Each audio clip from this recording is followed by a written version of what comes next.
আসসালামু আলাইকুম।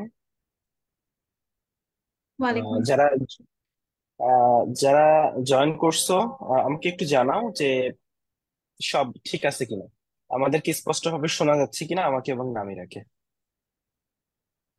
আমি একটু ততক্ষণে শেয়ার দিয়ে নিচ্ছি, বা তোমরাও চাইলে যারা জয়েন করছো নিজের প্রোফাইলে শেয়ার করে নিতে পারো। কারণ হচ্ছে আমরা আজকে খুব গুরুত্বপূর্ণ বেশ কিছু টপিক নিয়ে কথা বলবো। সেকেন্ড টাইমারদের সবচেয়ে বেশি করা প্রশ্নগুলো নিয়েই কথা বলবো। সেকেন্ড টাইম প্রস্তুতি যারা নিতে চাও, আমার মনে হয় যে এই লাইভটা সবারই দেখা উচিত। একটু আমরা সময় নিচ্ছি, আস্তে আস্তে সবাই জয়েন করুক, তারপর আমরা কথা বলবো আজকের মেডিটক সিজন 3 এটা। আমাদের আজকের গেস্ট নামিরা ফারুকী। নামিরা হচ্ছে সেকেন্ড টাইমার ছিল, ফলে এখন জিএসটি এক্সাম শেষ হলো, সেকেন্ড টাইম প্রিপারেশন শুরু করতে চাচ্ছে অনেকে। অনেকে জিএসটির পাশাপাশি সেকেন্ড টাইম প্রিপারেশন শুরু করতে চাচ্ছে। তো সেক্ষেত্রে আমরা আসলে আজকে ওই ব্যাপারগুলো নিয়ে কথা বলতে চাই। কেউ যদি জিএসটির পাশাপাশি সেকেন্ড টাইম প্রিপারেশন নিতে চাও, অথবা কেউ যদি শুধু সেকেন্ড টাইম প্রিপারেশন নিতে চাও, সেই ব্যাপারগুলা করা উচিত কিনা। তো নামিরা, তোমরা জানো যে অ্যাজ এ সেকেন্ড টাইমার এবার দেশের সবচেয়ে ভালো রেজাল্ট নামিরার। বা জাতীয় মেধায় ঢাকা মেডিকেলে চান্স প্রাপ্ত সম্ভবত একমাত্র সেকেন্ড টাইমার হচ্ছে নামিরা। যদিও নামিরা অ্যাকচুয়ালি চট্টগ্রাম মেডিকেলে পড়ছে। চট্টগ্রামের প্রতি ভালোবাসা থেকে খুব দেশের খুব অল্প কিছু এলাকা আছে যে এলাকাগুলার মানুষ আহ, নিজের এলাকাকে এত বেশি ভালোবাসে, তাদের সেই এলাকাগুলার একটা হচ্ছে চট্টগ্রাম। তো আচ্ছা নামিরা, তোমাকে আমাদের লাইভে অভিনন্দন। নামিরা কিন্তু আসসালামু আমাদের আলাইকুম। সেকেন্ড ওয়ালাইকুম আসসালাম। নামিরা কিন্তু আমাদের সেকেন্ড টাইম ব্যাচের মেন্টরও। তোমরা যারা সেকেন্ড টাইম নতুন যে ব্যাচটা লঞ্চ হয়েছে এই ব্যাচেও জয়েন করবা, তারাও কিন্তু সেকেন্ড টাইম ব্যাচে টেলিগ্রাম গ্রুপে কিন্তু নামিরাকে মেন্টর হিসেবে পাবা। বা আমাদের যে কিউএনএ সেকশন চালু হচ্ছে সেখানেও নামিরাকে মেন্টর হিসেবে তোমরা পাবা। তো যাই হোক নামিরা, তুমি চট্টগ্রাম মেডিকেলে পড়ছো, এই প্রশ্নটা আমার মনেও ছিল, অনেকের মনেই, যে আহ, এত ভালো একটা রেজাল্ট করে ঢাকা মেডিকেল, মানুষের স্বপ্ন থাকে, কেউ ঢাকা মেডিকেল ছেড়ে যেতে চায় না, তুমি কেন ছেড়ে গেলে? আমাদের এই প্রশ্নটার উত্তর দাও। আমার এটা ধারণা যে প্রতিষ্ঠান আসলে ম্যাটার করে না। আমি একটা জাস্ট ওকে। ভালো ডাক্তার হতে চাই, এবং চট্টগ্রামের মেয়ে, প্রথমে তো চট্টগ্রামকে সেবা দিতে চাইবো। তাই আমি চাই চট্টগ্রামে, যেহেতু আমি প্র্যাকটিস করব সবকিছু চট্টগ্রামে হবে, তাই আমি চট্টগ্রাম মেডিকেলে পড়ার ডিসিশন নিয়েছিলাম। আচ্ছা, নফিদ আবাসম বলছে আপুকে নক দিলে আপু অলওয়েজ রিপ্লাই দেয়, তোমরা চেষ্টা করবা টেলিগ্রাম গ্রুপে ডিসকাশন করার জন্য। কারণ পার্সোনালি নক দিলে আসলে রিপ্লাই দেওয়া একটু টাফ। এটা হচ্ছে একটা ব্যাপার। ফলে চট্টগ্রামের মানুষের প্রতি একটা ভালোবাসা, এবং চট্টগ্রাম মানুষ বিয়েও করে কিন্তু চট্টগ্রামের মানুষকে। আমার মনে হয়, আমারও ধারণা যে নামের হয়তো চট্টগ্রামের কাউকে বিয়ে করবে। তো নামিরা, এই যে এত ভালো একটা রেজাল্ট করলা, যে সেকেন্ড টাইম আর এত চমৎকার একটা রেজাল্ট করলা, তো ফার্স্ট টাইম তুমি কিন্তু চান্স মিস করছিলা। তো ফার্স্ট টাইম চান্স মিস করার পরে সেকেন্ড টাইম দেওয়ার সিদ্ধান্ত নিলা। তো যখন ফার্স্ট টাইম চান্স মিস করার পরে কখন তুমি সিদ্ধান্ত নিলে যে না, আমি সেকেন্ড টাইম প্রিপারেশন নিতে চাই? ফার্স্ট টাইম যখন চান্স মিস হয়ে যায়, প্রথমে তো খুব আপসেট ছিলাম। পরে 2-3 দিন পরেই মোটামুটি আমি এটা ডিসিশন নিয়েছিলাম যে আমি সেকেন্ড টাইম দিব, কিন্তু তার আগে অবশ্যই কোন একটা ভার্সিটিতে আমার অ্যাডমিট হতে হবে। আচ্ছা, তো তুমি তারপর কোথায় চান্স পেলে ভার্সিটিতে? চট্টগ্রাম বিশ্ববিদ্যালয়ে কম্পিউটার আচ্ছা, ইঞ্জিনিয়ারিং। আচ্ছা, তো চট্টগ্রাম বিশ্ববিদ্যালয়ে কম্পিউটার ইঞ্জিনিয়ারিং এ নামিরা চান্স পেলো। তার পরবর্তীতে তুমি কি ভার্সিটিতে ক্লাস কন্টিনিউ করলা নাকি সেকেন্ড টাইম প্রিপারেশনটা নেওয়া শুরু করলা? ভার্সিটিতে মূলত আমাদের ক্লাস শুরু হয় অক্টোবরে। তো আমি আসলে 2-3 দিন, সম্ভবত 4 দিনের মতো ক্লাস করলাম। তো হুম তখন হুম। অলরেডি আমি ভার্সিটিতে যাওয়ার আগ থেকে আমি সেকেন্ড টাইম প্রিপারেশন স্টার্ট করে দেই। তো ভার্সিটিতে যখন ক্লাস করা স্টার্ট করি তখন আসলে আমার খুব মনে হচ্ছে যে ভার্সিটিতে যদি আমি ক্লাস করতে যাই তাহলে আমার আর মেডিকেলের পড়াশোনা এগুলো আসলে আর হবে না, মানে টাইমটা আসলে আমি আর ম্যানেজ করতে পারবো না। তখন কি এটা ডিসিশন নিলাম যে না, ভার্সিটির ক্লাস করব না, একেবারেই ড্রপ দিব, আর মেডিকেলের প্রিপারেশন নিব। ওকে, তাহলে তোমার সেকেন্ড টাইম প্রিপারেশনটা মোটামুটি কত সময়ের ছিল, কতদিন ধরে সেকেন্ড টাইম প্রিপারেশন নিলা? আমি স্টার্ট করি জুনে, চিটং ইউনিভার্সিটিতে চান্স পেয়ে যাওয়ার পরে। তো জুন থেকে মোটামুটি 8 মান্থের জার্নি ছিল। 8 মান্থের জার্নি ছিল, অর্থাৎ জি। বেশ লম্বা একটা জার্নি। তো এত লম্বা জার্নিতে সমস্যা যেটা হয় যে যখন তোমার এইচএসসি স্টুডেন্টরা শেষ করে, 3 মাসের একটা জার্নি, খুবই কম্প্যাক্ট একটা সময়। স্টুডেন্ট একেবারে নাকে মুখে পড়ে দেখা যায় যে প্রচন্ড রকম পড়াশোনা করে চান্স হয়ে যায় ফার্স্ট টাইমারদের। কিন্তু যখন মিস যায় তখন 8 মাস কিন্তু অনেক লম্বা সময়। তো 3 মাস ধরো প্রতিদিন আমি 10 ঘন্টা পড়াটা ইজি, কিন্তু যখন তোমাকে 8 মাস ধরে ওই ভালো পরিশ্রম করতে হবে, এটা কিন্তু খুব কঠিন। মানে যেটা হয় যে ওই কনসেন্ট্রেশনটা ধরে রাখা যায় না। তো তুমি সেক্ষেত্রে তুমি কি করলা যে যাতে তুমি 8 মাস ঠিকঠাক পড়াশোনা করতে পারলা?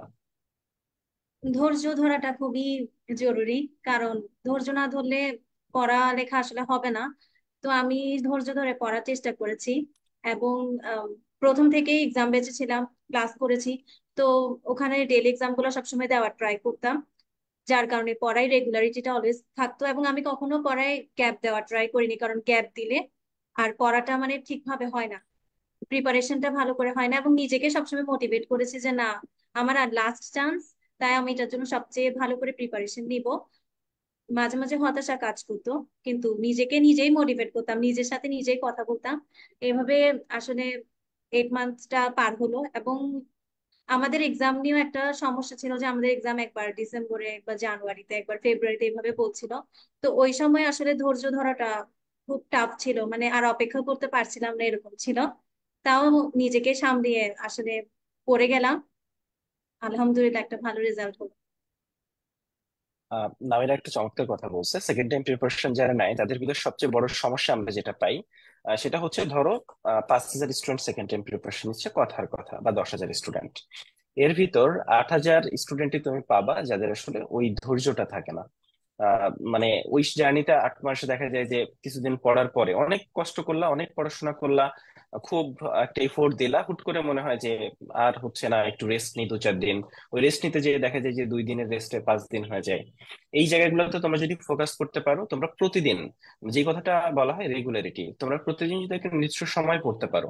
হ্যাঁ, কোনোদিন হতে পারে যে কোনোদিন 2 ঘন্টা পড়া কম হয়েছে, পরের দিন আমি সেটা কাভার করে দিলাম। কিন্তু যেন এমন না হয় যে 2টা দিন আমি পড়াশোনা থেকে ডিটাচড একদম, মানে পড়াশোনা থেকে ডিটাচড যেন না হয়ে যায়। আরেকটা ব্যাপার একটু বলি, যেমন ধরো তাই আমাদের নামিরা যখন আহ, মানে চান্স পেলো চট্টগ্রাম ভার্সিটিতে, তারপর কিন্তু 8 মাসের মতো সময় পেলো। তো এখন জিএসটি তে যারা চান্স পেলো তাদের জন্য ওই সুযোগটা আছে যে হ্যাঁ, আমি জিএসটি তে হয়ে গেল, আমি এখন সেকেন্ড টাইম প্রিপারেশন নিলাম। কিন্তু সমস্যা হচ্ছে আমাদের বড় একটা অংশ যারা আসলে জিএসটি তে চান্স মিস করেছে। তো সেক্ষেত্রে কৃষির এক্সামটা বেশ খানিকটা পরে। তো তারপর দেখা যায় যে সেকেন্ড টাইম প্রিপারেশনের জন্য অনেক বেশি সময় পাওয়া যাবে, একেবারে কম সময় না কিন্তু।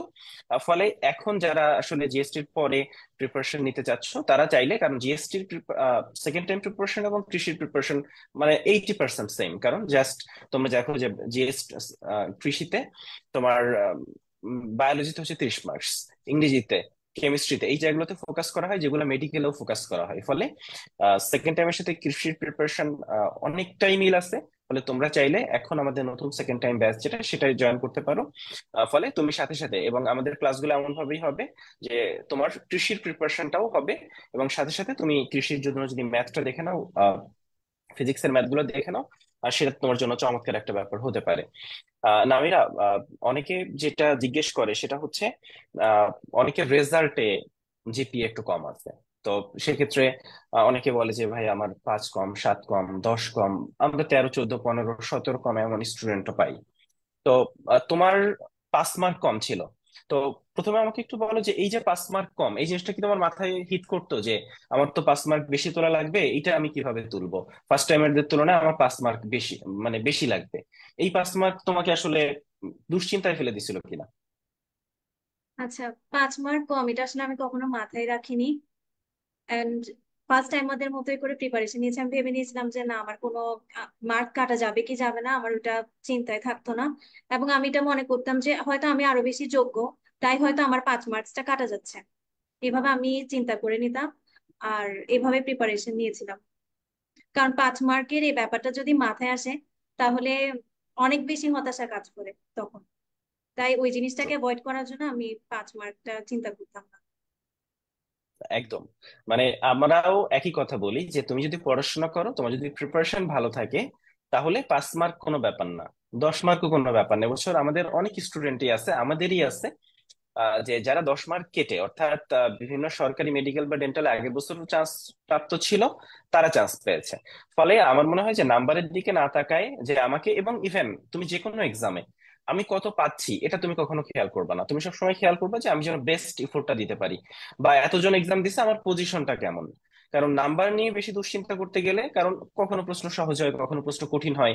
ফলে তুমি যদি আগে থেকে মাথায় সেট করে নাও যে আমাকে এত পেতে হবে, সেটা কিন্তু সমস্যা। কারণ তুমি যখন রেগুলার এক্সাম গুলা দিচ্ছ, অসংখ্য এক্সাম তুমি দিচ্ছ, কোন এক্সামে তোমার পরীক্ষা খারাপ হতে পারে, কোন এক্সামে পরীক্ষা ভালো হতে পারে। ফলে এই যে ভালো খারাপ এর ভিতর দিয়েই তোমার যাবে, কিন্তু তুমি যদি এখন এই নাম্বার নিয়ে অনেক বেশি হতাশ হয়ে যাও, দেখা যাচ্ছে অনেকেই এই নাম্বার নিয়ে এত বেশি ডিপ্রেসড থাকে যে একটা ডেইলি এক্সামে খারাপ করছে বলে তার পড়াশোনা বন্ধ হয়ে গেছে, সে হতাশ হয়ে গেছে, সে পড়াশোনা ছেড়ে দিছে। ফলে এই জায়গায় আমাদের কাছে মনে হয় যে তুমি নাম্বার যেটাই পাও, তুমি যদি এত লম্বা জার্নিতে ধৈর্য ধরে থাকতে পারো, তোমার অবশ্যই চান্স পাওয়ার ভালো একটা সম্ভাবনা সবসময় থাকে। তাই না? আমি এই ব্যাপারে তুমি কি বলবা? জি।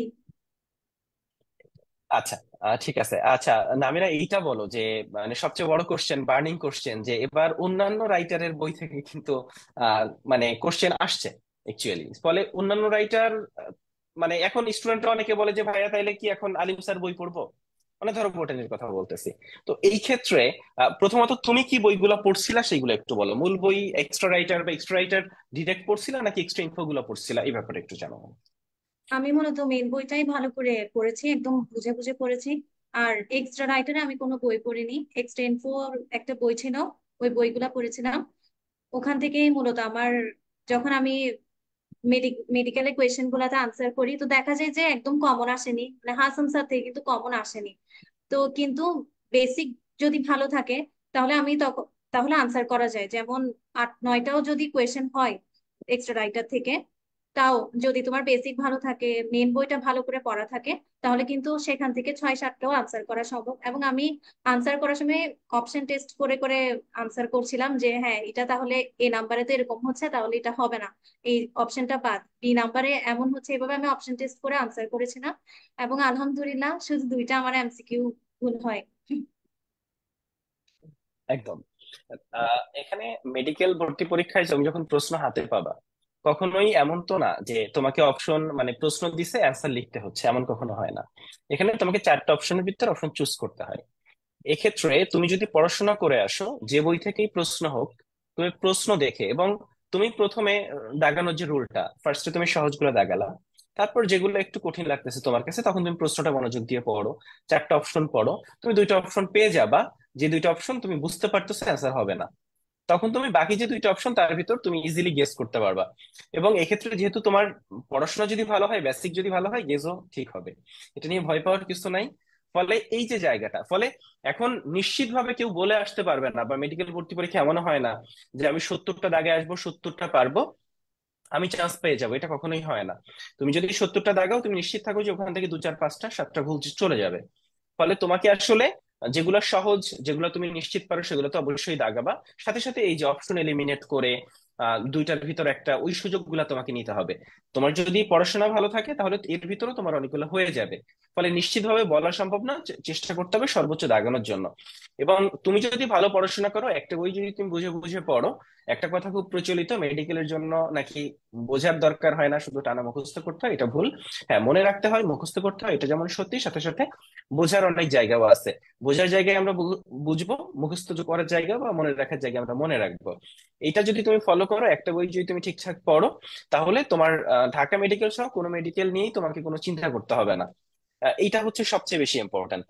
আচ্ছা নামিরা, ফার্স্ট টাইম তুমি কত মার্কস পাইছিলে, এবং সেকেন্ড টাইম তুমি কত মার্ক পাইলা? ফার্স্ট টাইম 66.25, আর সেকেন্ড টাইম 89.5, 5 মার্কস কেটে 84.5। 89.5। সো তোমার যদি 5 মার্ক কাটানো যাইতো, তুমি কি কতর ভিতর থাকতা টপ? তোমার কি মনে হয় জি। টপ কতর মধ্যে থাকতা, কত জনের ভিতর থাকতো যদি 5 মার্ক না কাটতো? সম্ভবত টপ 10। আচ্ছা, সম্ভবত নাবিল হচ্ছে টপ 10-এ থাকতো। কতগুলো দাগাইছিলা তুমি? আমি 92টা দাগিয়েছিলাম।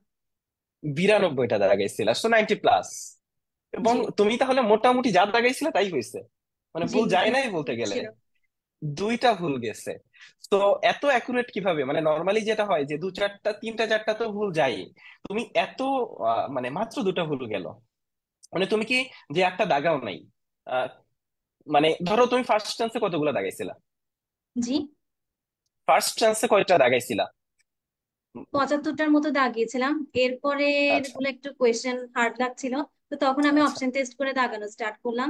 তো 92টা আচ্ছা, থেকে স্টপ করে দিলাম।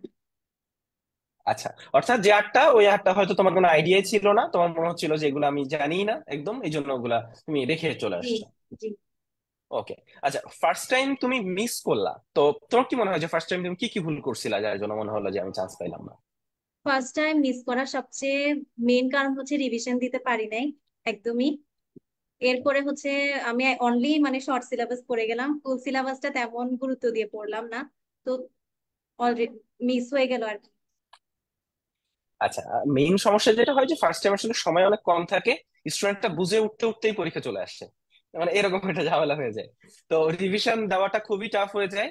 ফলে সেকেন্ড টাইম তুমি মানে কোন জায়গাগুলোতে ফোকাস করলা, মানে যখন ফার্স্ট টাইম ভুলগুলা হলো যে এই ভুলগুলা রিয়েলাইজ করে সেকেন্ড টাইম তোমার কি মনে হয় যে তুমি যে চান্স পাইলা, এত ভালো একটা রেজাল্ট করলা, তো এক্ষেত্রে তোমার কি মনে হয় যে তুমি কোন জায়গায় তোমার জোর দেওয়ার কারণে তুমি চান্সটা পাইলা বা এত ভালো করলা? আমার ম- আমার মনে হয় রিভিশনে জোর দেওয়ার কারণে আমি চান্স পেয়েছি। কারণ ফার্স্ট টাইম যখন আমি এক্সাম হলে যাই, তখন আমার মনে হয় যে আমি সবই পড়েছি, কিন্তু আমার কোনো কোয়েশ্চেনের আনসার আসলে মনে আসছে না, এরকম মানে জানা পারা জিনিসগুলো আমি ভুল করে ফেললাম।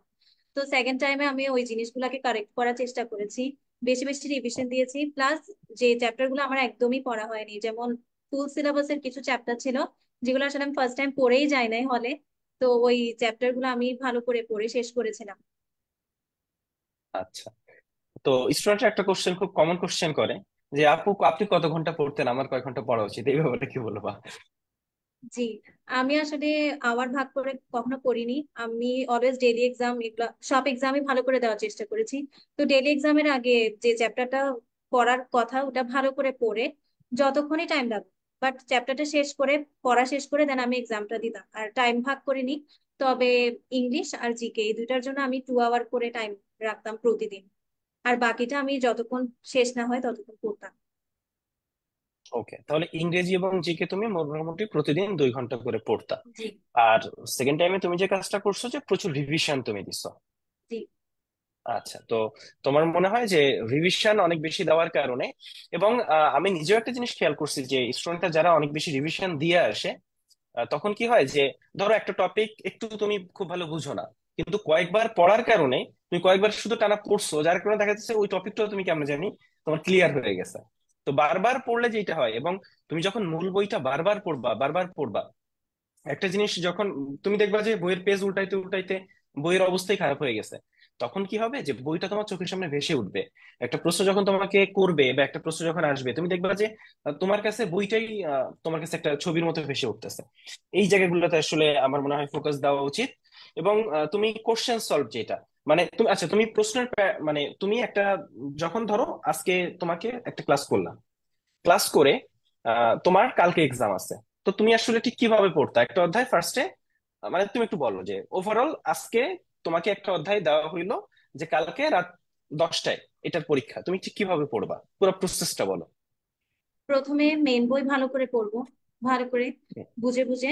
এরপরে এক্সট্রা ইনফো গুলা পড়তাম। আমি এক্সট্রা ইনফো গুলা পড়ে দেন আমি কোয়েশ্চেন সলভ করতাম। এখন কোয়েশ্চেন সলভের ক্ষেত্রে অবশ্যই 4টা অপশন অ্যানালাইসিস করে পড়তাম, যে একটা কোয়েশ্চেনের যেমন একটাই আনসার থাকে, বাকি 3টা কেন হলো না ওইটাও আমি অ্যানালাইসিস করে করে পড়তাম। এরপর আমি এক্সাম দিতাম। রাইট। তো মোটামুটি ভালো করে পড়ে ধরো একবার রিভিশন দিলা, তারপর সুন্দর করে মানে তুমি যদি কোশ্চেন সলভ করো। আমাদের একটা সমস্যা হয় যে অনেকেই আমরা মানে শুধু রিভিশন দিয়ে যাচ্ছি, যার কারণে হচ্ছে কি যে কোশ্চেন সলভ করা মানে কিন্তু পরীক্ষা দেওয়া। তো স্বাভাবিকভাবেই তুমি যখন শুধু রিভিশন দিয়ে যাচ্ছ, পরীক্ষা দিতে গেছো, তো পরীক্ষা দিয়ে এসে তুমি দেখলা যে তুমি অনেকগুলো পারো না। তোমার হয়তো রিভিশনের পরে ধারণা হয়েছিল যে তোমার খুব ভালো প্রিপারেশন হয়ে গেছে, তো পরীক্ষা দিয়ে বুঝলে তুমি খুব ভালো পারো না, কিন্তু তারপর কিন্তু আর সময় নেই। তারপর তুমি দেখলা যে অন্য একটা অধ্যায় চলে আসছে, সেই অধ্যায়ের প্রিপারেশন নেওয়া শুরু করলা, মানে ওই যে তোমার একটা গ্যাপ রয়ে গেল, ওইটা আর তোমার ফুলফিল হইলো না। কিন্তু তুমি যদি একটা অধ্যায় পড়ার পরে ওই অধ্যায়ের কোশ্চেন গুলো একটু সলভ করতা, তখনই তুমি কিন্তু বুঝে যাইতা যে অধ্যায়টা তোমার হয়েছে কিনা। কোশ্চেন সলভ না করতে পারলে তুমি বুঝতা যে হ্যাঁ তাহলে তোমার খুব ভালো পড়া হয় নাই, তাহলে আমি অধ্যায়টা আবার একটু পড়ে নিই, আর একটু ইয়া করি, দরকার হলে 1 ঘন্টা কম ঘুমাই, আমি আর 1 ঘন্টা একটু বেশি পড়ি। এই জায়গাগুলোতে আসলে আমার মনে হয় ইয়া করা উচিত। ফলে নামির আরো একটা প্রশ্ন যেটা খুব কমন প্রশ্ন, আমরা একটু পরে তোমাদের কিছু প্রশ্ন আসলে নিব। ফলে তোমরা এই কোশ্চেন গুলা করতে পারো। একজন জিজ্ঞেস করছে এক্সট্রা রাইটার কিভাবে পড়তেন, এক্সট্রা ইনফো। তো সেক্ষেত্রে সৃজন একটু আগে নামের এই প্রশ্নটার উত্তর দিচ্ছে যে আসলে মূল বইটাই মেইনলি পড়ছে, আর এক্সট্রা ইনফো গুলা আলাদাভাবে পড়ছে। আসলে সেকেন্ড রাইটার বা থার্ড রাইটার ডিরেক্ট বইও পড়ে নাই। এবং এটা কিন্তু বেশিরভাগ স্টুডেন্টের ক্ষেত্রেই সত্য যে ডিরেক্ট বইটা আসলে পড়ার সুযোগটা খুব কম পাওয়া যায়। ফলে তোমাদের সবসময় যে জায়গাটা ফোকাস করা উচিত সেটা হচ্ছে মূল বইটা ভালোভাবে পড়ে। Second writer third writer direct পড়তেই হবে এমন কোনো কথা নাই, যদি পড়ার সুযোগ পাও সেটা খুবই ভালো। নামিরা, বায়োলজি নিয়ে স্টুডেন্টের সবচেয়ে বেশি কনসার্ন যে বায়োলজি আসলে পড়া অনেক। সেটা বোটানি বলো, বোটানিতে প্রচুর তথ্য মনে রাখতে হয়, জুলজিতেও কম না। তো এত তথ্য পড়তে গিয়ে স্টুডেন্টরা স্বাভাবিকভাবেই অনেক বেশি মানে ইয়া খায়, বলে ভাইয়া বায়োলজি কি প্রতি লাইন পড়বো নাকি দাগের লাইন পড়বো। তুমি একটু বায়োলজি কিভাবে পড়তো আমাদের একটু বলো। বায়োলজি মূলত সব লাইনই পড়তাম আমি, বুঝে বুঝে পড়ার ট্রাই করতাম। পড়ার পরে আমি চার্ট, ইম্পর্টেন্ট চার্ট, তারপর পার্থক্য, উদাহরণ এগুলাকে আবার পড়তাম, বারবার এগুলাতে ফোকাস করতাম, কারণ এখান থেকে কোয়েশ্চেনটা বেশি হয়। এবং কোয়েশ্চেন ব্যাংক বা অ্যানালাইসিস করে দেখতাম যে ওখান আসলে চ্যাপ্টারের কোন জায়গা থেকে কোয়েশ্চেনটা করা হচ্ছে। তো ওই জায়গাগুলোকে বেশি বেশি পড়তাম, ওই জায়গাগুলো বেশি বেশি পড়তাম। ডেইলি এক্সামে যেগুলো ভুল হতো ওগুলা আমি টপিক গুলা দাগিয়ে বই রেখে দিতাম। দেন যখন আমি রিভিশনে যেতাম ওগুলা বারবার আবার পড়তাম। তো বায়োলজিটা আসলে এভাবেই পড়তে হবে, কারণ বায়োলজি বারবার যদি না পড়ি ওই জিনিসটা মনে থাকবে না। রাইট। বায়োলজিতে প্রচুর তথ্য, কিন্তু তুমি যদি সময় দাও অনেকবার পড়ো, কিন্তু মনে রাখার মতো এমন না যে এগুলো মনে রাখা যায় না, এমন কিন্তু না। মনে রাখা যায়, কিন্তু ওই এনাফ সময়টা তোমাকে দিতে হবে। যেখানে তোমার 10 ঘন্টা সময় দেওয়া দরকার সেখানে তুমি যদি 5 ঘন্টা সময় দাও তাহলে কিন্তু এটা হবে না। ফলে এনাফ সময় বায়োলজিতে একটু বেশি সময় কম্পারেটিভলি দিতে হয়। আচ্ছা, কেমিস্ট্রির ব্যাপারে একটু বলো যে কেমিস্ট্রি কিভাবে পড়তা। কেমিস্ট্রি আমি মেন বইয়ে দাগানো লাইন গুলাই পড়তাম। দাগানো লাইন গুলা পড়ার পরে আমি এক্সট্রা ইনফো গুলা পড়তাম। কিছু বেসিকের জন্য আসলে অনুশীলনের কোয়েশ্চেন গুলা সলভ করার জন্য এক্সট্রা ইনফোটা লাগে। তো এক্সট্রা ইনফো গুলা পড়ে নিতাম। এরপরে হচ্ছে ম্যাথ ট্রিক্স কিছু থাকে, ম্যাট্রিক্স, শর্টকাট ট্রিক্স, এগুলাও দেখতাম। ওইগুলো দেখার পরে কেমিস্ট্রিতে মেন রাইটার যেটা হাজারি স্যারের অনুশীলনী প্লাস কবির স্যারের অনুশীলনী, এই দুটা থেকে কোয়েশ্চেন বেশি হয়। তো এই দুইটা ফার্স্টে ভালো করে সলভ করতাম। এরপরে গুহ স্যার, লিঙ্কন স্যার যারা আছেন ওখানের এমসিকিউ গুলা সলভ করতাম। তবে গুহ স্যার আর লিঙ্কন স্যার, গুহ স্যারের কিছু কোয়েশ্চেন যেমন ম্যাথমেটিক্যাল কোয়েশ্চেন এগুলো কিন্তু একটু হার্ড হয়, তাই আমি ওগুলো স্কিপ করতাম, জাস্ট থিওরিটিক্যাল গুলা পড়ে যেতাম। এভাবে কেমিস্ট্রিটা ভালো করে অনুশীলনটা প্র্যাকটিস করেছি। আর টাইম থাকলে আমি বিভিন্ন প্র্যাকটিস বুক থেকেও কেমিস্ট্রিটা প্র্যাকটিস করতাম। ওকে। তো তুমি প্রচুর প্র্যাকটিস করছো, এবং এইখানে নামিরা যেটা বললো দেখো, গত কয়েকটা বছর ধরে অনুশীলনী থেকে প্রচুর কমন আসতেছে। অনেকেই একটা কোশ্চেন করে যে ভাই অনুশীলনী থেকে যদি না আসে, না আসলে নাই, কিছু যায় আসে না। কিন্তু তুমি যখন অনুশীলনীর এমসিকিউ প্র্যাকটিস করতেছো, অনুশীলনী এমসিকিউ সবচেয়ে ইম্পর্টেন্ট এমসিকিউ। যে কোনো প্র্যাকটিস বুকের যে কোনো এমসিকিউ তুমি প্র্যাকটিস করবা, সেটা মেডিওলজি প্র্যাকটিস বুক আসবে, কিন্তু আগে তুমি অনুশীলনী করবা। এবং ও আচ্ছা, একটা চমৎকার ব্যাপার আছে, এবার মেডিওলজির যে অনুশীলনী বই, তো ধরো কেমিস্ট্রি মেডিওলজি অনুশীলনী আমরা যেভাবে করতেছি সেটা হচ্ছে অনুশীলনটি ডিরেক্ট তুলে নিচ্ছি। এখানে কোনো কারিকুরি নাই, কিছু নাই, কিন্তু প্রত্যেক অধ্যায়ে 3টা রাইটারের অনুশীলনী তুমি পাবা। অর্থাৎ কেমিস্ট্রির 10টা অধ্যায়ে 3টা করে রাইটার, মানে ধরো 30টা অধ্যায়ের অনুশীলনী আমরা পুরো একটা বই তুলে দিব। ফলে তোমাকে এই বইয়ের পিডিএফ, ওই বইয়ের পিডিএফ সব এক জায়গায় করো, কখন কি পড়বো, আরে পিডিএফ তো হারাই গেছে। আর পিডিএফ পড়লে যে সমস্যাটা হয় সেটা হচ্ছে একবার পড়ার পরে পরবর্তীতে আসলে ওইটা পড়ার ইয়াটা থাকে না। আর দ্বিতীয়ত পিডিএফ জিনিসটা আসলে ঠিক ওইভাবে কানেক্ট করা যায় না। ফলে তোমার কাছে যদি একটা হার্ড কপি থাকে, ফলে মেডিওলজির 3টা অনুশীলনের বই আসতেছে, এবং এখানে সব গুরুত্বপূর্ণ রাইটারের অনুশীলনী প্রশ্নগুলো আমরা তুলে দিচ্ছি। ফলে এবং তুমি যখন প্র্যাকটিস করবা একটা অধ্যায়ের পর, আগে তুমি অনুশীলনী প্রশ্ন প্র্যাকটিস করবা। কারণ অনুশীলনী প্রশ্ন সবচেয়ে ইম্পর্টেন্ট প্রশ্ন, কমন যদি আসে অনুশীলনী থেকে আসবে। মানে তোমরা প্রায় কমনের কথা বলো, এবং গত 2টা বছর ধরে তাই আসতেছে। এবং যারা ভালো করছে, যেমন নামির অনেক ভালো করছে এবার, এখানে দেখো যে ও কিন্তু অনুশীলনী পড়ে গেছে। ফলে যারা ভালো করছে তারা অনুশীলনী পড়ে গেছে। ফলে এই যে একটা ব্যাপার, তাই না নামিরা? তুমি কেমিস্ট্রি বা ফিজিক্সেও অনুশীলনী থেকে কিন্তু এবার কমন পাওয়া গেছে। তো অনুশীলনী পড়ার কারণে তোমার কি মনে হয় যে তোমার অনেক হেল্প হয়েছে? জি, এবং ফার্স্ট টাইম আমি বলবো যে চান্স না পাওয়ার এটা একটা রিজন, কারণ আমি ফার্স্ট টাইম একদম অনুশীলনীতে মানে গুরুত্ব দেইনি। এবং দেখা যায় ফার্স্ট টাইম কিন্তু অনুশীলনী থেকে অনেক প্রশ্ন হয়েছিল, তো সেকেন্ড টাইমে গিয়ে আমি অনুশীলনীটাকে অনেক ভালো করে সলভ করেছি, ফিজিক্স আর কেমিস্ট্রির ক্ষেত্রে বেশি। একদম। তো ফার্স্ট টাইম মানে নামিরার যে ব্যাপারটা হয়েছে যে ফার্স্ট টাইম হচ্ছে ভুলগুলা করছে, সেকেন্ড টাইম সেই ভুলগুলো করে নাই। এটা খুব গুরুত্বপূর্ণ। ফার্স্ট টাইম তোমরা যারা চান্স মিস করছো, সবাই কিন্তু একই কারণে চান্স মিস করো নাই। এক একজনের সমস্যাটা এক এক ছিল। যেমন ফার্স্ট টাইম এখানে অনেকেই আছে যারা অনুশীলনী পড়ে গেছে, তো তারপরও মিস করছে। ফলে তোমাকে ফাইন্ড আউট করতে হবে যে ফার্স্ট টাইমে কোন ভুলটা করছি, আমি সেকেন্ড টাইম সেই ভুলটা করব না। এবং ফার্স্ট টাইমে এবং সেকেন্ড টাইমে এত লম্বা জার্নিতে যেটা হয় যে আমরা বড় একটা অবশ্যই ফাঁকিবাজ, আমরা জাতিগতভাবে ফাঁকিবাজ। ফলে আমরা পড়তে চাই না, মানে লম্বা সময় ধরে পড়া। এবং আমরা অনেক সময় শো অফ খুব বেশি পছন্দ করি, বাবা মাকে দেখাচ্ছি পড়তেছি, তা আমি আসলে পড়তেছি না, আমি আসলে মোবাইল চাপতেছি। ফলে এই জায়গাগুলোতে আমরা যদি ইমপ্রুভ করতে পারি, এই জায়গাগুলোতে মানে অর্থাৎ কমফোর্ট জোন থেকে বেরোনো। তুমি নর্মালি প্রতিদিন 5 ঘন্টা মোবাইল চাপো, তুমি যদি ওই 5 ঘন্টা বিসর্জন দিতে পারো, তাহলে তুমি মনে করবা যে তুমি চান্স পেতে যাচ্ছ। আর তুমি যদি রেগুলার লাইফটা লিড করতে থাকো, তাহলে তুমি বুঝবা যে এটা আমার দ্বারা সম্ভব না। ফার্স্ট টাইম মিস করছো, তুমি সেকেন্ড টাইম আসলে মিস করবা। আচ্ছা নামিরা, এই যে পরীক্ষা ডেইলি এক্সাম গুলা দিতা মেডিওলজিতে, আমি আমাদের এক্সাম আছে আর তুমি রেগুলার এক্সাম দিতা, এটা আমি সবসময় দেখছি। তো এক্সামের মার্কস কখনো একটু কম হইতো, কখনো একটু বেশি হইতো। তো তোমার কি কখনো মনে হইতো যে এই আজকে একটু কম মার্ক পাইলাম, আমি কি চান্স পাবো, এরকম মনে হইতো নাকি কখনো? আসলে মার্কস এর উপর মেডিকেলে চান্স পাওয়াটা ডিপেন্ড করে না, কিন্তু হ্যাঁ, মাঝে মাঝে আমি মার্কস খুবই কম পেতাম। এমনও আছে যে 100-র মধ্যে 44-45 এরকম পেয়েছি, আবার এমনও আছে যে 80+ পেয়েছি। তো আসলে মার্কসটা ভ্যারি করতো। তো তখন যেগুলো যেগুলো ভুল হতো ওগুলো আমি ঠিক করে নিতাম।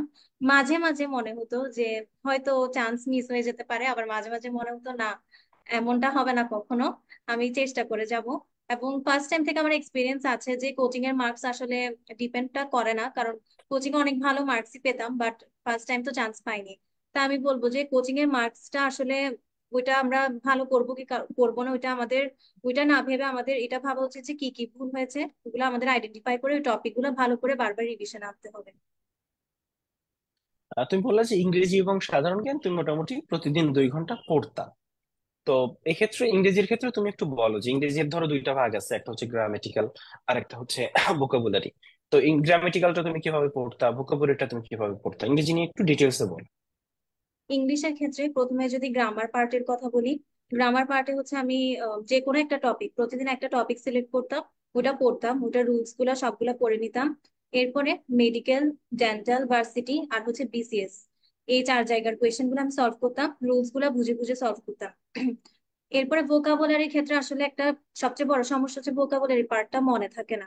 তাই ভোকাবুলারি পার্টটার ক্ষেত্রে আমি লেটার ওয়াইজ পড়তাম। যেমন ধরেন সিনোনিম অ্যান্টোনিমের ক্ষেত্রে যদি বলি, একদিন এ লেটার পড়তাম, এর পরের দিন বি লেটার পড়তাম। তো এ লেটার পরে এ লেটার রিলেটেড যা যা কোয়েশ্চেন আছে, যেমন মেডিকেল, ডেন্টাল, ভার্সিটি, এরপর বিসিএস, সেগুলো ভালো করে সলভ করতাম। আর ভোকাবুলারিটা মনে থাকে না, ওটার জন্য আমি যেটা করতাম যে যে এ লেটার একদিন পড়লাম, রাতে ঘুমাতে যাওয়ার আগে আবারও এই লেটারটা রিভাইজ দিলাম, এর পরের দিন আবার বি লেটারটা স্টার্ট করার আগে এ লেটারটা আবার রিভাইজ দিলাম। তো ওইভাবে করতে করতে আসলে ভোকাবুলারি পার্টটা আমার মনে থাকতো। আচ্ছা, আহ সাকিয়া জান্নাত একটা কোশ্চেন করছে যে আপু আপনি কতবার রিভিশন দিছিলেন, তুমি কি বলবা এই প্রশ্নের উত্তরে? পুরা জার্নিতে আমি বলবো 6 থেকে 7 বার রিভিশন আমি দিয়েছিলাম। আচ্ছা।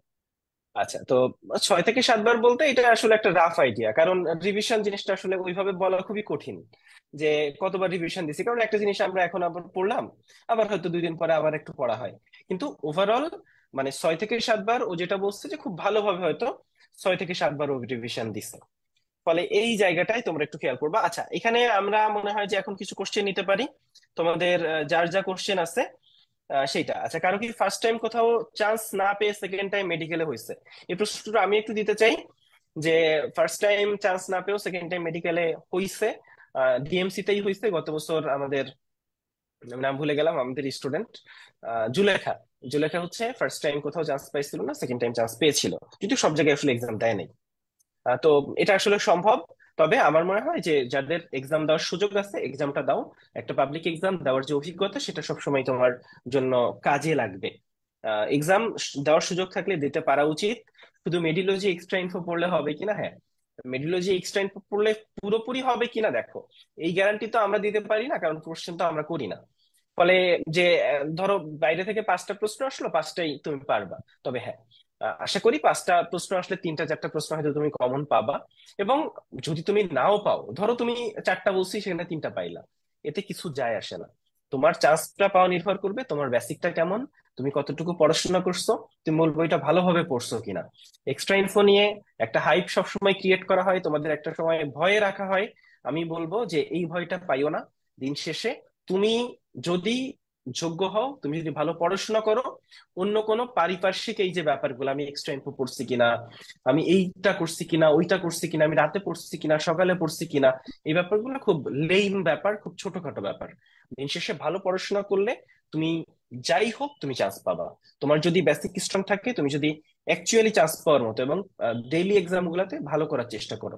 ডেইলি এক্সামে যতটুকু ভালো করবা চেষ্টা করো, উইকলি এক্সামে আরো ভালো করার চেষ্টা করো, মান্থলি এক্সামে আরো ভালো করার।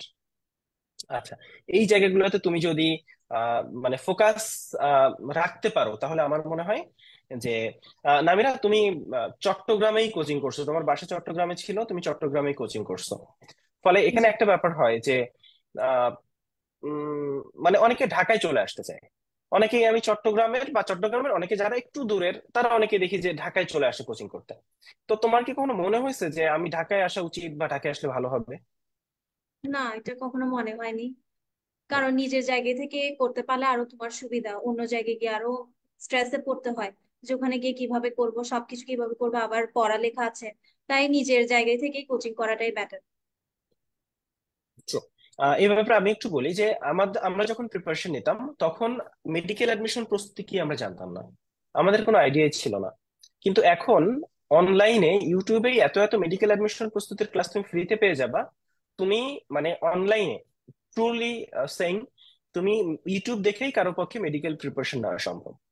তো এখানে তোমার আসলে যেটা ছিল যে তখন, এবং খুব ভালো মানের ক্লাস ইউটিউবে আছে, মেডিলজির আছে, অন্যান্য প্ল্যাটফর্মের আছে। ফলে এখানে আগে যেটা ছিল যে স্টুডেন্টরা জানতোই না যে আসলে মেডিকেল প্রিপারেশন কিভাবে হয়।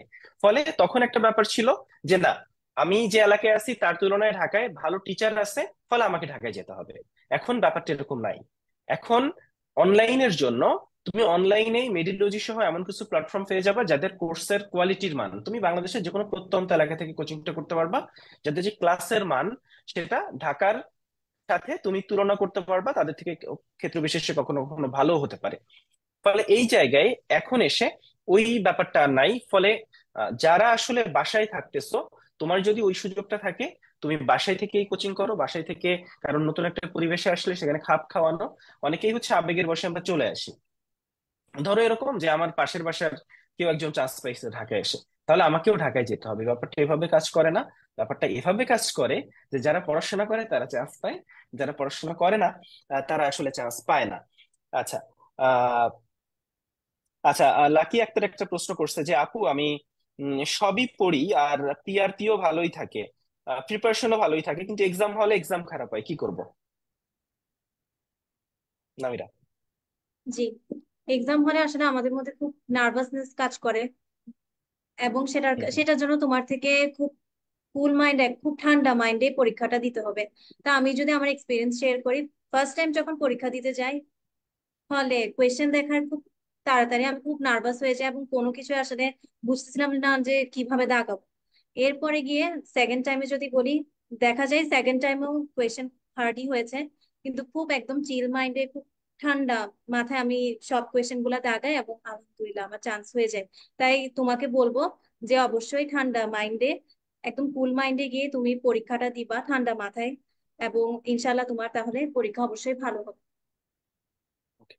জান্নাত জারিফ সামিরা বলছে আপনি চকবাজারে কোচিং করতেন সম্ভবত। নামিরা ফার্স্ট টাইম চকবাজারেই কোচিং করছিলা, জি। সেকেন্ড টাইম তুমি সম্ভবত অফলাইনে পড়ো নাই। জি। রাইট। সেকেন্ড টাইম হচ্ছে ও মেডিলজির এক্সাম ব্যাচে ছিল, লস প্রজেক্টে ক্লাস করছে। আচ্ছা, এই একটা প্রশ্নের উত্তর লাকি আক্তারের দেওয়া হইলো। আচ্ছা, কার ওয়েজার একটা প্রশ্ন করছে জিএসটি তে যদি কোনো ভার্সিটিতে ভর্তি থেকে প্রিপারেশন নিতে চাই তাহলে ভার্সিটি ক্লাস না করলে কোনো প্রবলেম হয় কিনা? আচ্ছা, ভার্সিটিতে ক্লাস না করলে কোনো প্রবলেম হয় কিনা তোমার? হ্যাঁ, বলো। জি। ভার্সিটিতে আসলে এক এক ডিপার্টমেন্টে এক এক রুলস থাকে। যেমন আমাদের ডিপার্টমেন্টে আসলে প্রবলেম হয়নি, এবং আমি প্রথম থেকে ক্লাস করিনি, এবং ওনারাও সবাই জানতো যে আমরা মেডিকেল প্রিপারেশনের জন্য আসলে ক্লাস করছি না। ইভেন আমাদের কিছু ক্লাসমেটও ক্লাস করেনি। তো ওনারা জানতেন। তো আমাদের সেমিস্টারটা ড্রপ গিয়েছে, কিন্তু আসলে ভর্তি অ্যাডমিশন বাতিলের এমন কোনো কিছু প্রবলেম কখনো হয়নি। আর ভার্সিটি থেকে আমাদেরকে কখনো মানে প্রেশার দেওয়া হয়নি যে ক্লাস করতে হবে তোমাদের, এরকম কখনো প্রেশার দেওয়া হয়নি? আচ্ছা, তো তুমি যেই ভার্সিটিতে চান্স পাচ্ছ ওই ডিপার্টমেন্টে সিনিয়রদের সাথে কথা বলে একটু খোঁজখবর নিলে তোমার একটা আইডিয়া হয়ে যাবে। তবে সাধারণত একটা ভার্সিটিতে তুমি যখন ভর্তি হচ্ছ, কিছুদিন ক্লাস না করলে, 6 মাস ক্লাস না করলে কারো ভর্তি বাতিল হয় না কখনো। হয়তো কিছু প্যারা খাবা, কিন্তু তোমাকে ভর্তি বাতিল করে দিবে, ভার্সিটি থেকে বের করে দিবে এরকম কোনো সম্ভাবনা আসলে নেই। পুষ্পিতা একটা কোশ্চেন করছে যে 25 ব্যাচের স্টুডেন্ট মেডিকেলের জন্য এখন থেকে কিভাবে প্রফেশনালি ভালো একটা মেডিকেল পাবো না আমিরা, যারা 25 ব্যাচের অর্থাৎ, বলো জি, কিভাবে পড়াশোনা করতে পারো? এইচএসসি থেকেই মেন বইটা অবশ্যই ভালো করে পড়া লাগবে। এরপর আমি বলবো যে যাদের মেন বই ভালো করে পড়া আছে বা চ্যাপ্টার গুলা শর্ট সিলেবাস, ওদের মেবি শর্ট সিলেবাস না ফুল সিলেবাস, তো ওদের সিলেবাস যদি শেষ হয়ে যায় তাহলে জিকে, মুক্তিযুদ্ধ পার্ট, তারপরে ইংলিশের ক্ষেত্রে হচ্ছে কিছু মেইন টপিক যেগুলো একটু আগে থেকে পড়ে রাখলে ভালো, কারণ মেডিকেল অ্যাডমিশনের টাইমটা হচ্ছে খুবই কম থাকে, 3 মান্থেরই টাইম পাওয়া যায়, তো এতগুলো আসলে কভার করা পসিবল হয় না। তাই যারা আগে থেকে দেখা যায় প্রিপারেশন নিয়ে রেখেছে তারা মানে রিভিশনটা একটু হলেও দিতে পারে, কিন্তু যাদের জন্য একদম নতুন তাদের একটু কষ্ট হয়ে যায় বোঝা, আবার ফার্স্ট টাইমে অনেকে বুঝে না যে কিভাবে পড়তে হবে। তাই আমি বলবো যে আগে থেকে একটু প্রিপারেশন নিয়ে নেওয়া উচিত। আচ্ছা, নামিরা, ফার্স্ট টাইম তুমি যখন প্রিপারেশন নিছো, তো সেকেন্ড টাইমে তুমি মেইনলি অনলাইনেই প্রিপারেশনটা নিছো, কিন্তু এক্সাম মানে বাসায় কি এক্সাম দিতা? বাসায় এক্সাম বলতে অনলাইনে এক্সাম দিতাম আমি। আর অনলাইনে বাসায় দিতা, কিন্তু ওই যে বৃত্ত ভরাট বা এগুলা করতে কিনা? জি জি, মেডিলজি থেকে 40 সেট মডেল টেস্ট পেয়েছিলাম। তো আমি ওগুলো প্রতিদিনই নভেম্বরের 1 তারিখ থেকে আমার মনে আছে আমি শুরু করেছিলাম। তো প্রতিদিনই টাইম সেট করে করে আমি কোয়েশ্চেন গুলা মানে আগে দাগিয়ে ফেলতাম, এরপর আমি ভালো করে এটা সলভ করে নিতাম, মানে আমি বাসায় টাইম ম্যানেজমেন্টের জন্য অবশ্যই এক্সাম দিতাম, ওই 40 সেট ওগুলা দেওয়া হয়েছিল আমার। ওকে, তো তুমি 40 সেটই ট্রাই করছিলে। এবছর কিন্তু আমরা 40 সেট দিচ্ছি, তবে এবার আমরা 8 set paper final, 4 set subject final, 3 set অনুশীলনী, 15 সেট মডেল টেস্ট এবং 10 সেট বিগত বছরের মেডিকেল ভর্তি পরীক্ষার প্রশ্ন, এরকম 40 সেট আসলে দিচ্ছি। আচ্ছা, মিম জিজ্ঞেস করছে আপু এখন থেকে শুরু করলে পসিবল কিনা। আচ্ছা, ডেইলি এক্সামে নাম্বার এভারেজে একজন জিজ্ঞেস করছে যে তুমি কেমন পাইতা। এখানে একটু বলে রাখি যে নাম্বার ডেইলি এক্সামে, আমি আবারও বলতেছি, এটা ম্যাটার করে না। কারণ ডেইলি এক্সামে প্রচুর এক্সাম ফলে কখনো কখনো হয়তো 80 পাওয়া যায়, কখনো 85, কখনো 90, আবার কখনো কখনো 70। আমি যখন প্রিপারেশন নিচ্ছি আমারও মনে আছে যে আমি কখনো কখনো 70 নিচেও নেমে গেছি। কিন্তু দিন শেষে আহ, তুমি মেডিকেল ভর্তি পরীক্ষার যে পরীক্ষাটা, সেটা যদি তুমি ভালো দিতে পারো, এইগুলো আসলে কোনো ম্যাটার করে না। এর জন্য হচ্ছে এই জন্য কখনো হাল ছাড়তে হয় না। ধরো একটা ক্রিকেট টুর্নামেন্ট দেখছো, 10টা টিম 15টা টিম খেলে, অন্তত 8টা টিম থাকে যারা কাপ জেতার জন্য আসে। যদি এমন হতো যে যে সবচেয়ে ভালো টিম সে জিতে যাবে, তাহলে তো আর হতো না। ফলে এখানে সবচেয়ে বেশি গুরুত্বপূর্ণ যেটা, সেটা হচ্ছে পুরো জার্নিতে তুমি যদি তোমার কম্পোজারটা ধরে রাখতে পারো, তাহলে যে কারো চান্স পাওয়ার সুযোগটা আছে। এই জন্যই হচ্ছে মেডিকেল অনেকটা আনসার্টেইন একটা এক্সাম। আচ্ছা, ঠিক আছে। উম আচ্ছা, পড়তে মন চায় না কি করব? পড়তে মন না চাইলে আসলে বিয়ে করে ফেলতে পারো। পড়তে মন না চাইলে আসলে চান্স পাওয়া খুব কঠিন হবে। আচ্ছা, বারবার রিভিশন বেশি ইম্পর্টেন্ট নাকি বারবার এমসিকিউ সলভ বেশি ইম্পর্টেন্ট? নামিরা সুমাইয়া নামে একজন এই কোশ্চেনটা করছে। দুটাই ইম্পর্টেন্ট, দুটাই ভালো করে করতে হবে, কারণ দুটাই হচ্ছে মেডিকেল ভর্তি পরীক্ষায় চান্স পাওয়ার আমি বলবো মূল মন্ত্র। তাই দুইটাই ভালো করে করতে হবে, কোয়েশ্চেনও ভালো করে সলভ করতে হবে, রিভিশনটাও ভালো করে দিতে হবে। আচ্ছা, এখানে এটা একটা খুব ভালো পয়েন্ট যে ফার্স্ট টাইমারদের জন্য এটা একটা ডিলেমার মতো হয় যে আমি কি করব, কারণ সময় এত কম। কিন্তু সেকেন্ড টাইমারদের জন্য কিন্তু সময় এত কম না। সত্যি বলতে তুমি যদি এই সময়টাকে ঠিকঠাক কাজে লাগাও, 5 মার্কও তোমার কাছে কোনো ব্যাপারই মনে হবে না। তোমার কাছে মনে হবে আমি যে সুযোগটা পাইছি এটা ঠিকঠাক কাজে লাগালে 5 মার্ক তো, আমি যে সুযোগটা পাইছি, মানে 6-7 মার্ক কাটলেও আমাকে যায় আসে না। মানে এমনও অনেকের মনে হইতে পারে। এই ব্যাপারটা খুব ইম্পর্ট্যান্ট। আচ্ছা, একজন জিজ্ঞেস করছে যে আপু আমি প্রতিদিন চিন্তা করি যে আমি পড়তে বসবো, কিন্তু পড়তে বসলে আসলে টেবিলে বসে থাকি, ওইভাবে পড়াটা হয় না। তো এইরকম তোমার কি কখনো হইতো, বা তুমি আসলে পড়তে বসলে পড়া যে ব্যাপারটা, এই জায়গায় মানে একটু পড়তে ইচ্ছা করে না, অনেক সময় একটু অন্য কাজ করতে ইচ্ছা করে, এই জায়গাতে তুমি নিজেকে কিভাবে বুঝাইতা? মাঝে মাঝে মনে হতো যে না এখন আর ভালো লাগছে না পড়তে, তো তখন নিজেকে বলতাম যে না আরেকটু পড়ি, আরেকটু পড়ি, তাহলে ইনশাল্লাহ আমার আমি আমি একটা ভালো রেজাল্ট করব।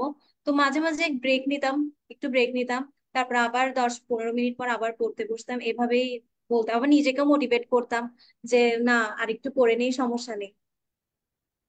আচ্ছা মালিহা, ইংরেজির জন্য তুমি কোন বইটা পড়ছিলা, কাদের বই পড়ছিলা? জি। ইংরেজির জন্য তুমি কোন বইটা ফলো করছিলা? ইংরেজির জন্য আমি মূলত রেটিনা ডাইজেস্ট ফলো করেছিলাম। ওখান ওকে। থেকে, ওখানে ফার্স্ট টাইম থেকেই তো আমি রেটিনা ডাইজেস্ট পড়ছিলাম। তো ওই জন্য হুম। আমি আর নতুন বই ধরে নিই, কারণ আগে থেকে আমার পড়া আছে। এরপরে আমি রেটিনা গাইড প্র্যাকটিস করেছি, দেন আপনাদের হুম। মেডিলজি প্র্যাকটিস বুকটা ভালো করে প্র্যাকটিস করেছিলাম। তো মেডিলজি প্র্যাকটিস বুকের একটা কথা আমি বলতে চাই, সেটা হচ্ছে মানে এক্সপ্লেনেশনটা ভালো করে দেওয়া ছিল নিচে, ইংলিশ প্র্যাকটিস বুকটাতে। হুম। ওইটা আমাকে অনেক হেল্প করেছে। তো লাস্টের দিকে আমি আসলে ওইটা থেকেই প্র্যাকটিস করতাম আমি, কারণ ওখানে রুলস গুলা ভালো করে দেওয়া আছে গ্রামারের ক্ষেত্রে। আর ভোকাবুলারির ক্ষেত্রেও দেখা যেত যে একটা যদি রাইট আনসার হয়, তাহলে অন্যগুলা যে হয়নি বা অন্যগুলার মিনিং কি বা ওটার সিনোনিম অ্যান্টোনিম কি, ওইটাও ওই বইয়ে দেওয়া ছিল। তো আমি ওখান থেকেও প্র্যাকটিস করতাম। আচ্ছা। ঠিক আছে। আচ্ছা তুমি কি রুটিন করে পড়তা নাকি রুটিন ছাড়া পড়তা? মানে ধরো পড়াশোনার প্যাটার্নটা কি ছিল, নাকি তোমার এক্সাম যেটা ওইটা ফলো করে পড়তা, যে কালকে আমার এক্সাম আছে, এক্সামের জন্য পড়বো? জি। যেটা এক্সাম থাকতো ডেইলি ওইটারই পড়া পড়তাম। তো এভাবে আমি শেষ পর্যন্ত পড়ে গেছিলাম, কিন্তু জানুয়ারি হুম। মাসে মানে লাস্ট যে মান্থ হুম। মেডিকেল হুম। ভর্তি হুম। পরীক্ষার, ওই ওই সময় আমি আসলে ডেইলি এক্সাম বা মডেল টেস্ট এগুলার রুটিন ফলো করে পড়িনি। ওই সময় আমি নিজে একটা রুটিন বানিয়েছিলাম যে 15 দিনে আমি একবার বইটা রিভাইজ দিব, এরপর আবার 15 দিনে একবার বইটা রিভিশন দিব। ওইভাবে করে একটা রুটিন মেক করে পড়েছিলাম, মানে লাস্টে আমি আসলে লাস্টে নিজে রুটিন হুম। বানিয়ে পড়েছিলাম।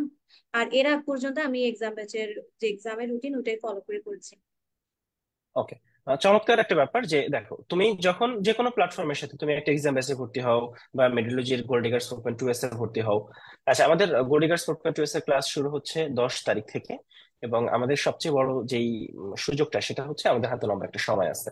ফলে আমরা তোমাদের ক্লাসগুলা ওইভাবে ডিটেইলসে নিতে পারবো এবং বেশ আগেই শেষ করতে পারবো। এইচএসসি শেষ হওয়ার যখন শেষ হবে হয়তো তখন তখন ফলে যখন দেখা যাবে যে এইচএসসি শেষে স্টুডেন্টরা ক্লাস নতুন মেডিকেল প্রিপারেশন নিতে আসতেছে, ওদের বুঝে উঠতে 15-20 দিন সময় লেগে যাবে। ততদিনেই তোমার কিন্তু সুন্দর করে একবার শেষ, এবং আগেও তোমার পড়া হয়েছে। ফলে তখন আমরা, ধরো ওরা যখন একবার শেষ করতেছে তখন আমরা 3বার রিভিশন শেষ হয়ে যাচ্ছে। ফলে এই জায়গাগুলোতে আমাদের কিছু রিভিশন, স্পেশাল রিভিশন ক্লাসের ব্যবস্থা আছে। ফলে আমাদের সেকেন্ড টাইম ব্যাচে খুব বেশি স্টুডেন্ট, অনেক স্টুডেন্ট থাকে, ফলে লম্বা অনেক বেশি স্টুডেন্টের মাঝে তুমি যদি প্রতিযোগিতা করতে চাও, সেক্ষেত্রে মেডিওলজি সেকেন্ড টাইম যে ব্যাচটা, সেটা চমৎকার একটা অপশন তোমার জন্য হতে পারে। প্র্যাকটিস বুক কবে পাবা? জুলাইয়ের 15 তারিখের মধ্যে আমরা তোমাদের প্র্যাকটিস বুক গুলা আহ, হাতে তুলে দিতে চাই।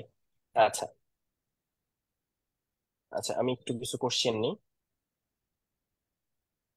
অনলাইন ছাড়া আপু, হ্যাঁ এটা একটা কোশ্চেন যে আপু, অনলাইন বা ক্লাস বা এক্সাম এই সময় ছাড়া অনলাইনে যারা প্রিপারেশন নেয় তাদের এক বড় একটা সমস্যা ফোন ইউজ করা, যে আসে তারপর দেখা যায় যে অন্যান্য কাজে ব্যস্ত হয়ে গেছে। তো এই জায়গায় তুমি নিজেকে কি করতা, যে ফোন কখন ইউজ করতা, কোন কাজগুলোতে ফোন ইউজ করতা? আসলে আমি যখন পড়তাম তখন একদমই ফোনটা থেকে দূরে থাকারই চেষ্টা করতাম। তো প্রতিদিন 10টায় আমাদের এক্সাম থাকতো, সকাল 10টায়। তো তখন কি আমি ফোনটা হাতে নিতাম, জাস্ট এক্সামটা দিতাম, রেজাল্ট দেখতাম। রেজাল্ট তখন দিত না অবশ্যই। এরপরে আমি বের হয়ে যেতাম, আর ফোন চালাতাম না। তো মাঝে মাঝে আবার ফোন নিতাম, এবং রাতে গিয়ে জাস্ট ওই রেজাল্টটা আমি দেখতাম, এবং আমার কি কি ভুল হয়েছে বা রাইট আনসারটা কি, ওইটা ওয়েবসাইটে ঢুকে চেক করতাম। তো নিজের উপর কন্ট্রোল থাকাটা খুব ইম্পর্ট্যান্ট। নিজের উপর ওই এইটা যদি তোমার না থাকে, তাহলে তুমি কোথাও আসলে সুবিধা করতে আসলে পারবা না। আপু অফলাইনে কোথাও এক্সাম বেঁচে ছিলেন কিনা? আমি যতদূর জানি যে সম্ভবত সেকেন্ড টাইমেও অফলাইন এক্সাম বেঁচে ছিল না। তাই তো, সেকেন্ড টাইমে কি তুমি অফলাইনে কোনো এক্সাম বেঁচে ছিলা? না, ছিলাম না। আচ্ছা। ঠিক আছে। তাহলে রাইট, মেডিওলজির সেকেন্ড টাইম ব্যাচে হচ্ছে আমরা উইকলি এরকম একটা সেশন রাখবো। এবং এতদিন আমি সেশনটা করতাম। এখন আমাদের যে প্ল্যানে আসছে যে আমাদের যারা সেকেন্ড টাইমার, যারা তোমরা যাদের কথা শুনতে চাও, আমাদের নামিরা আছে, ও তো আমাদের মেন্টর হিসেবেই আছে। ফলে এর বাইরে আমাদের শাশ্বতী আছে, আমাদের শাওম আছে। আমরা আসবো। আমরা আসবো আমাদের সাথে। আমাদের সবচেয়ে ভালো রেজাল্ট করারা আসবে।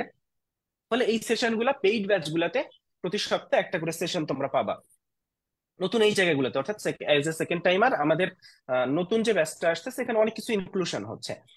আমরা এবং যত সময় যাবে তত দেখবা যে আমরা আমাদের সার্ভিসটাকে আরো ইমপ্রুভ করার চেষ্টা করব, যাতে ওভারঅল পুরো জার্নিতে একটা কোশ্চেন সবাই করে যে আমাদের সেকেন্ড টাইম ব্যাচে পড়লে অন্য কোথাও পড়া লাগবে কিনা। তো এখানে আমরা জোর দিয়ে বলতে চাই যে অন্য কোথাও তো পড়া লাগবেই না, এবং সেকেন্ড টাইম তুমি যদি আমাদের ব্যাচটা ফলো করো, this will be more than enough. তুমি এটা যদি নিতে পারো, তোমার কখনোই কোনো আফসোস করা লাগবে না যে আমি আসলে 1% কম পাইছি। আমরা আমাদের 100% দিব, তুমি তোমার 100% দিলে, আল্লাহ চাইলে চান্স কেউ আটকাইতে পারবে না ইনশাআল্লাহ। এটা হচ্ছে সবচেয়ে ব্যাপার। আমি আরো কিছু কোশ্চেন নিতে চাই। বায়োলজি কিভাবে পড়তেন এই ব্যাপারটার অ্যান্সার নামিরা দিছে। মাঝে মাঝে এমন হয় যে কোন কাজের জন্য ফোন ধরছি তাই মনে থাকে না, এরকম হওয়া যাবে না। আচ্ছা, অনেকের একটা সমস্যা হয় নামিরা, যে ধরো মানে শেষ করতে পারা। ধরো আজকে পড়াইলাম, কালকে এক্সাম, কিন্তু ও আইসে বলতেছে যে ভাইয়া আমি শেষ করতে পারি নাই ভালো। তো এই ব্যাপারে কি বলবা, যে ও যে শেষ করতে পারতেছে না, কেন পারতেছে না, বা আসলে এই ক্ষেত্রে ওর করণীয়টা কি? প্রথমে আমি যখন পড়তাম তখন আমারও একটা চ্যাপ্টার শেষ করতে অনেক টাইম লেগে যেত। এমন হতো যে লাস্টের কিছু পড়া আমি শেষ করতেও পারলাম না ডেলি এক্সামে। তা আমি যেটা করতাম, উইকলিতে গিয়ে ওই চ্যাপ্টারটা যেটা আমার পড়া হয়নি, যে অংশটা আমার পড়া হয়নি, সেটা আমি উইকলিতে গিয়ে পড়ে নিতাম। তো এইভাবে করে আমি গ্যাপটা আসলে ফিল আপ করতাম। তো আহ, এই যে একটা ব্যাপার যে ভাই আমার যদি চেষ্টা থাকে তাহলে আমি ওই গ্যাপটা ফিল আপ করতে পারবো, এখন না পারলাম একটু পরে পারলাম। কিন্তু সমস্যা যেটা হয় সেটা হচ্ছে মানে গ্যাপটা বাড়তে বাড়তে বাড়তে বাড়তে এমন একটা জায়গায় চলে যায় যে তখন আসলে ফিল আপ করার সময়টাই থাকে না। তখন তুমি মানে সবচেয়ে ভালো যেটা সেটা হচ্ছে তুমি ডেইলি এক্সাম গুলো ফলো করো, weekly exam, monthly exam follow করো, সুন্দরভাবে একবার রিভিশন শেষ করো। তারপর এসে যখন আমরা আমরা রিভিশনে চলে যাচ্ছি, বা একটু আগে নামিরা যেটা বলতেছিল যে যখন আমরা মডেল টেস্ট নিচ্ছি, এখন ধরো মডেল টেস্ট প্রতিদিন একটা করে। এখন একদিনে কি সবগুলো বই শেষ করা সম্ভব? সম্ভব না। ফলে তখন নিজের রুটিনে আসো। কিন্তু প্রথমে তুমি যখন সেকেন্ড টাইম প্রিপারেশন শুরু করতেছো, যে প্ল্যাটফর্মের সাথে আসছো, সেই প্ল্যাটফর্মে যেভাবে এক্সাম নিচ্ছে সেভাবে তুমি কোর্সটা একবার প্রোগ্রেস করে একবার সুন্দরভাবে শেষ করো। এইখানে তোমাকে কোনো গ্যাপ দেওয়া যাবে না। এখানে তুমি যদি একটু গ্যাপ দাও তাহলে যেটা হবে যে পুরা সিস্টেমটাই কলাপস করবে, কারণ কোচিং তো আর তোমার মতো করে রুটিন করবে না যে আমার এখানে গ্যাপ আছে এটার ফিল করার জন্য সময় দিবে। ফলে তখন যেটা হবে, তখন মনে হবে যে নিজের মতো রুটিন করে পড়ি। এবং নিজের মতো রুটিন তখন যদি তুমি করতে যাও দেখবে যে ভালোভাবে রিভিশন হচ্ছে না। কারণ নিজের রুটিন কখনোই হয় না। যখন তোমার সামনে একটা পরীক্ষা আছে, সবাই পরীক্ষা দিবে, কত পাবো, আমার পজিশন কত হবে, এই যে তাড়াটা থাকে, তার জন্য যে পড়াটা হয়। যখনই তুমি নিজের মতো রুটিন করবা, নিজের মতো পরীক্ষা দিয়ে নিবো, তখন দেখা যায় যে পড়াটা আগায় না, ওভাবে হেলতে দুলতে পড়া হয়। ফলে একবার সুন্দরভাবে রিভিশন শেষ করে তারপর তুমি একটা প্ল্যানে আসতে পারো যে না আমি এই 10 দিনে এই জিনিসটা শেষ করতে চাই, তারপর আমি 8 দিনে বা 12 দিনে এই জিনিসটা শেষ করতে চাই। তখন রিভিশনে গেলে, কারণ যেহেতু প্রথমবার তোমার ভালোভাবে পড়া হয়ে গেছে, রিভিশনটা দ্রুততম সময় দেওয়া সম্ভব। তো প্রথমবার অনেক সময় লাগে। ফলে ওই জায়গায় তুমি যদি ট্র্যাক থেকে সরে যাও তাহলে কিন্তু ওইটা খুবই কঠিন। এই জায়গাগুলো খেয়াল করবা। আচ্ছা, কেমিস্ট্রি কিভাবে পড়তে হয় সেই কোশ্চেনটার অ্যান্সারটা আমি দিছি। সেকেন্ড টাইম ব্যাচের ক্লাস সব আমি নিব কিনা, না, আমাদের ক্লাস বায়োলজি এবং কেমিস্ট্রি সব ক্লাস আমি নিব। ফিজিক্স ক্লাস আসিফ মাহমুদ জীবন নেয়, আসিফ মাহমুদ জীবন অসাধারণ ক্লাস নেয়। যারা ক্লাস করছে সেকেন্ড টাইমার আমাদের 4.1 এর, যে কেউ এনি ওয়ানকে জিজ্ঞেস করে দেখতে পারো। আমাদের ইংরেজি ক্লাস নিশাত নিত, এখনো নিবে। আমাদের জিকে ক্লাস নেয় হচ্ছে আমাদের ফারিয়া রব মিম। তোমরা ফারিয়া রব মিমকে সবাই চিনো। আচ্ছা, তো এই হচ্ছে ব্যাপার। তো মোটামুটি আমার মনে হয় যে আমরা লম্বা একটা সময় ছিলাম, আমরা অনেক কিছু নিয়েই কথা বলছি। আর এরপর আমরা আবারও আসবো নামিরাকে আমরা হয়তো সামনে পেইড ব্যাচ গুলাতে সেশনে পাবো। ফলে আমাদের, আবারও বলতেছি, আমাদের নতুন সেকেন্ড সেমিস্টার ক্লাস শুরু হচ্ছে 10 তারিখ। ভর্তি হতে চাও নিশ্চিন্তে ভর্তি হতে পারো। সেকেন্ড টাইমার হিসেবে যখন তুমি ভর্তি হচ্ছ, তোমার চান্স পাওয়ানোর জন্য মেডিলজি তাদের সর্বোচ্চ চেষ্টা করবে ইনশাআল্লাহ। নামিরা, তোমাকেও অনেক ধন্যবাদ। অনেক সময় দিলা। এই তো, ঠিক আছে। আল্লাহ হাফেজ। আসসালামু আলাইকুম। ওয়ালাইকুম আসসালাম।